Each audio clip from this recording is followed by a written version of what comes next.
Okay, we are continuing our study of the modern atomic theory. And last we had finished up, we were talking about the Bohr model of the atom, which showed the nucleus with its protons and electrons.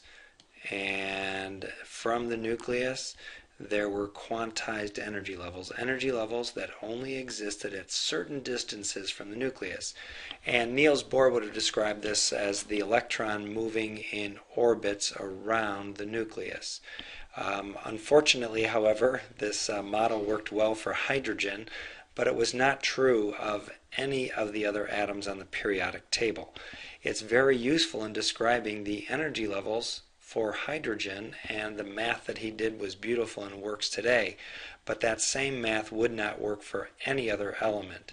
We needed another model that was going to describe both how electron moves, because electrons move randomly. They don't move in predictable circular patterns. The reason that was important is that Niels Bohr assumed that the electron moving that way would be like the Earth moving around the sun in an orbit. That's the reason the Earth doesn't crash into the sun. And we need a reason for electrons not to crash into the nucleus itself. So there were a few people that began to explore what could be a possible explanation for polyelectronic atoms and their spectrum. Polyelectronic just means many electron atoms. Hydrogen only has one electron. So two Austrian physicists, one by the name of Schrödinger,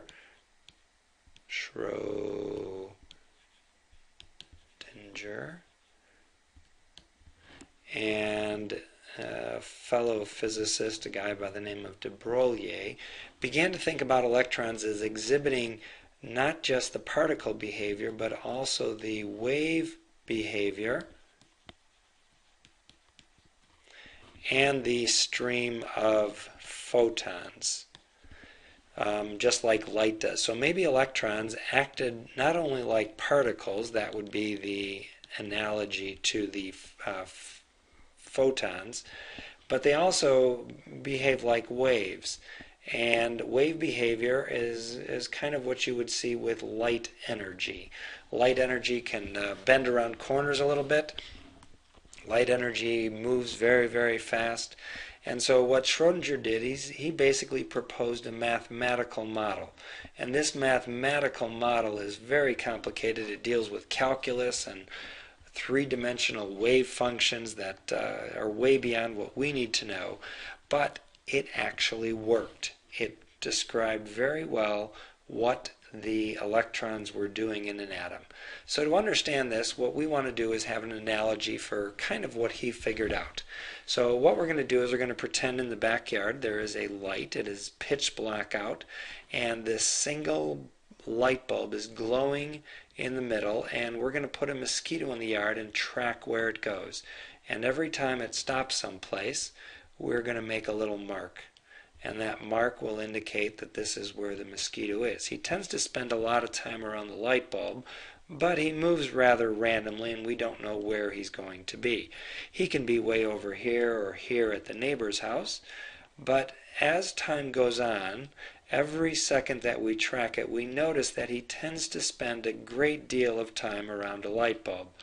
And as we look at that picture over time, we understand that if we wanted to find out where that mosquito is, there's no way that we could tell you exactly where it is. But we could tell you with some probability that it spends the majority of its time in this area around the light bulb. And electrons, we can predict with 90% probability where they will spend most of their time, somewhere in a pattern around the nucleus of the atom. This picture is called a probability map. And the probability map allows us to see 90% of the time where an electron would be around a nucleus of an atom. So the probability map for an atom is called an orbital. Not an orbit, but an orbital. And this model tells us where the electron most likely will be but does not tell us how or when it will be there, nor precisely how it arrived to that point. Electrons move so fast, so randomly, that we have no idea how they got there or where exactly they are. So, the hydrogen orbital. Let's take another look at this, and we're going to just clarify the probability map is called an orbital. If you remember, the Bohr model of the atom thought that the electron was in an orbit. That is not a good word because electrons don't move in circles. The Schrödinger-de Broglie model says that they are described by a path that is known as an orbital. And it's not really a path, it's an area, or a volume, better yet. So it's like the Earth's atmosphere. So here's the Earth, and around us we have our atmosphere. And the farther out you go from the Earth, the thinner the air gets. And that's going to be true for an electron's orbital. It tends to spend more time close to the nucleus. And that area close to the nucleus is going to be higher density for where that electron could be. And as you get farther from the nucleus, it's less likely to be found out there. Just like the Earth's atmosphere thins out, so does an orbital map. So how are these orbitals organized? They can be organized by what are called principal energy levels. And these principal energy levels you can actually find on the periodic table. We called them periods. And the principal energy level follows very closely the periods on the periodic table.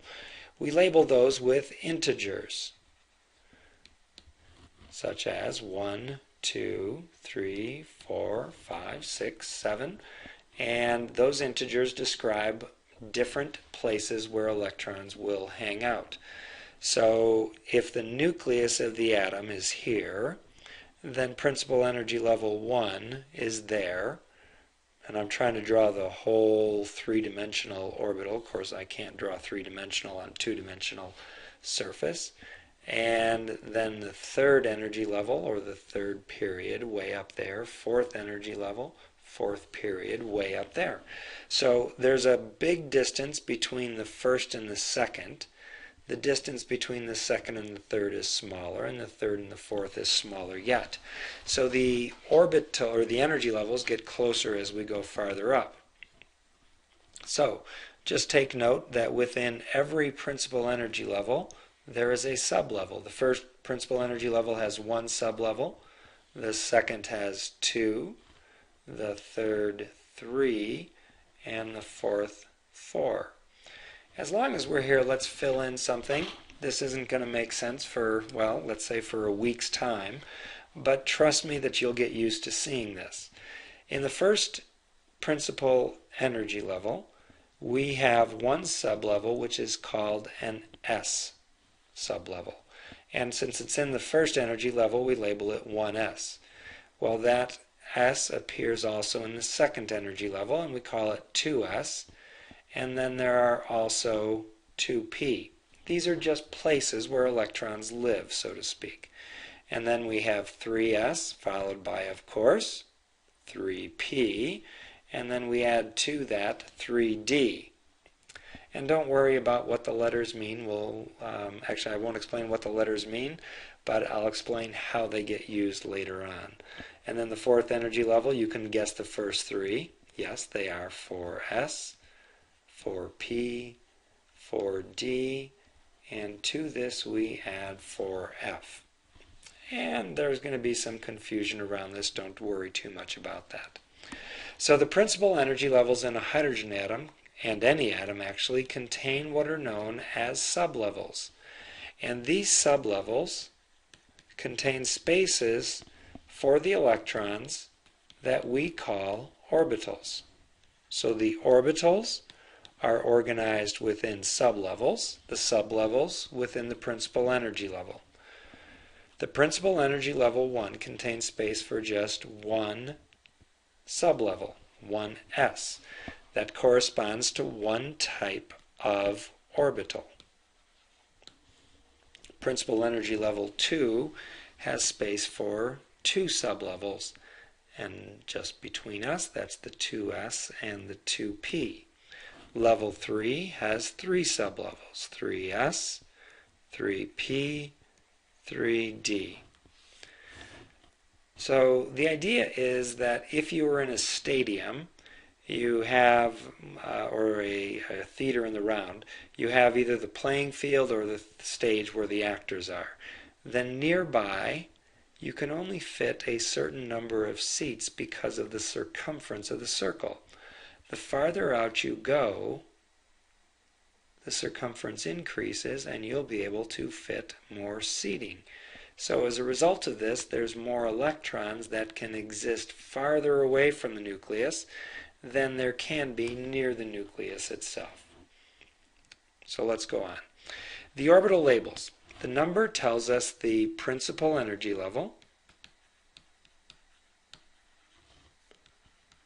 and from the principal energy level, the letter tells us the sublevel.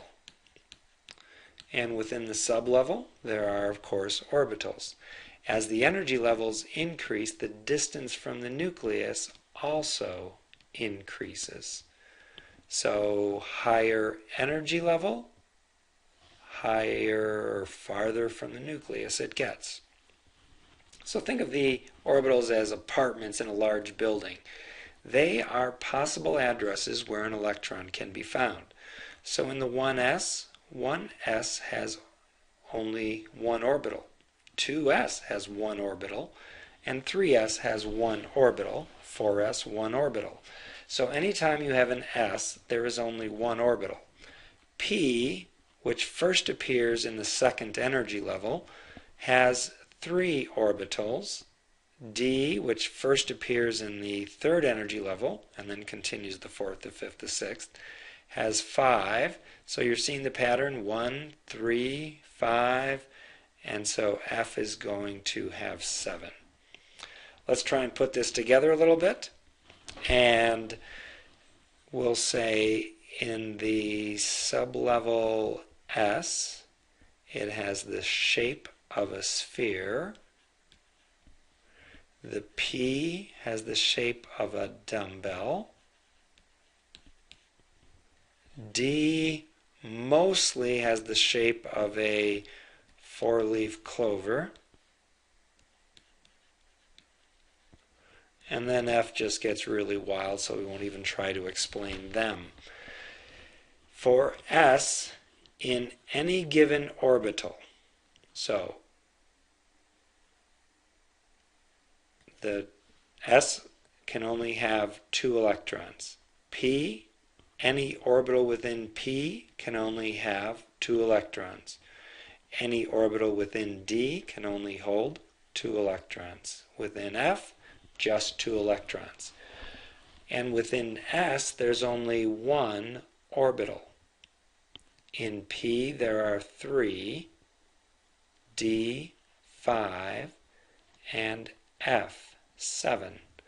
So if I multiply the electrons per orbital by the number of orbitals, that'll give me the total electrons that are in any given sublevel. So the S sublevel can only have at most 2 electrons. The P can have at most 6. The D, 10. And the F, 14. So that's going to be the end of the notes, but I am going to show you, that is for this recording, I am going to show you some depictions of these orbitals where the electrons organize themselves. So let me switch to a PowerPoint, and this is the s orbital for hydrogen. It has only 1 electron in it, but it can fit, that s orbital can fit as many as 2. But since hydrogen only has 1 electron, 90% of the time that electron will be anywhere within this 3-dimensional space. It goes from almost to the very core, but that's where the nucleus is, and an electron cannot go there, and all the way out to this edge. And you see how it gets fuzzy at the edges? That's less likely where the electron would be. Let's take a look at the 1s compared to the 2s and this 3s. The 2s is much larger. The electron can go farther away from the nucleus. The 3s, the electron can go even farther away from the nucleus. So when we look at the electrons in s orbitals, the larger the orbital, the farther an electron can go. If anyone is interested, there are such things called nodes that exist on these, but that's not something that you need to be concerned about. Let's look at the p-type orbitals. And so in the 2p, I said before that there were 3 different orbitals, and here you see pictures of them. This lies on the x-axis. This lies on the y-axis, and then this dumbbell shape lies on the z-axis. And so they call it the 2px, the 2py, and the 2pz. Each of them can hold 2 electrons. That would be p orbitals for a total of 6 electrons. And then we get to the d-type orbitals. D orbitals, as you can see, will also arrange themselves in ways to stay out of the way of each other, so to speak. And so these are the clover leaf shapes, 1, 2, 3, 4 of them, and then what I call the double binky here at the far right hand side. That would be like a pacifier, okay? And then finally the f orbitals get really, really wild. And these are just places where electrons would go, and that allows them to stay out of each other's way because electrons want to repel each other, but still get very close to the nucleus at times. Every electron wants to get close to the nucleus sometimes, but they don't stay there very often. So that's going to conclude our notes for this time.